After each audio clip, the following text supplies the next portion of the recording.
श्रीयकान्ताय कल्याणनिधये निधयेतिनाम् श्रीवेङ्कटनिवासाय श्रीनिवासाय मङ्गलम्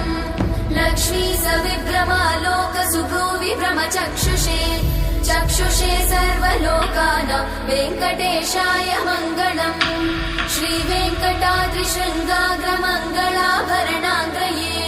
मङ्गलानां निवासाय श्रीनिवासाय मङ्गलम्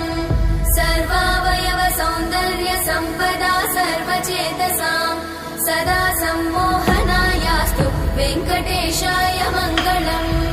नित्याय निरवध्याय सत्यानन्दचिदात्मने सर्वान्तरात्मने श्रीमद् वेङ्कटेशाय मङ्गलम् स्वतः सर्वविदे सर्वशक्तये सर्वशेषिने सुलभाय सुशीलाय वेङ्कटेशाय मङ्गलम्।